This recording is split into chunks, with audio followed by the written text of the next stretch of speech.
I'm going to show you why you should always put your boots in the oven. What I'm doing is I'm warming them up. I have the oven set low, like 130 degrees or so. I'm not drying them off, I'm warming them up. This allows them to be waterproofed. First of all, I take out the laces and brush any dirt off that I have on there. I do this maybe twice a year, especially toward the winter time. These are Gore-Tex Redwing boots, but when the leather gets so wet, the Gore-Tex just can't keep it all out. So I use a product called Snow Seal to keep the leather waterproofed.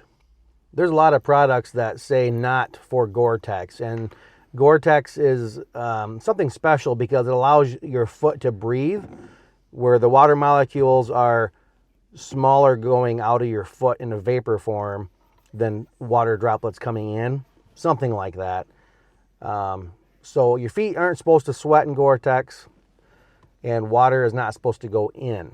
And stuff like this, I think, is not actually recommended for Gore-Tex because it pretty much waterproofs everything and doesn't allow your feet to breathe. I have tried all sorts of waterproofing thing over the years, silicone sprays, and nothing does as good a job as a Snow Seal. Yeah, it turns your boots a little bit darker. It's a little bit greasy, but that all wears off or else soaks in. It is the best stuff that I have found for farming conditions and manure and mud and everything else that happens to keep your boots from getting hard and dry when the leather starts to dry out. So I'm just putting this stuff on with my hands, and because I pulled them out of the oven, the temperature of the boots are warming up the wax and kind of melting it and soaking in, especially right up here in the toes where your feet kind of curve. That's typically a really hard spot to get waterproofed, and this stuff absorbs right in. And I also go down by the tongue and on the sides because it just really makes that leather appreciated, and it makes it softer.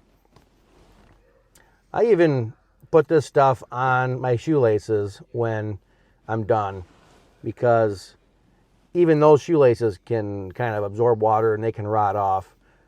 So it also kind of keeps your laces tied better when they're got a little bit of this wax on them. So I rub it on the shoelaces also. Now I put them back in the oven just so they can warm up one more time and really let that wax penetrate the leather.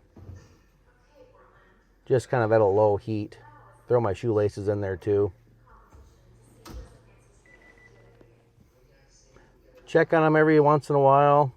Not quite ready yet, but you definitely don't want to let them burn in there or forget that they're in there. So I turn the light on, watch him like a little kid. You can actually see the wax running down and then soaking in. It's kind of fun to watch. Right about the time that the whole kitchen smells like barn boots, that's when it's perfect. Then you can pull them out.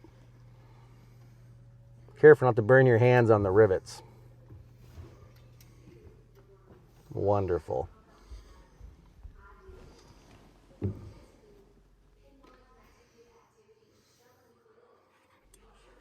Now's the time, if you have a dry rag or something, you could really rub it and rub it in, wipe it off, whatever like that. And that way your friends won't make fun of you if you have a job where you see other humans. But for me, on the farm, I just kind of rub it in just to protect it a little bit more. But I leave it on there because it'll eventually come off and nobody sees my feet anyways, except a bunch of cows. Here's my Redwing 1412 work boots, all ready for the farm again. These are not cheap boots, but this is what I like because they're insulated and Gore-Tex, and I rely on them every single day.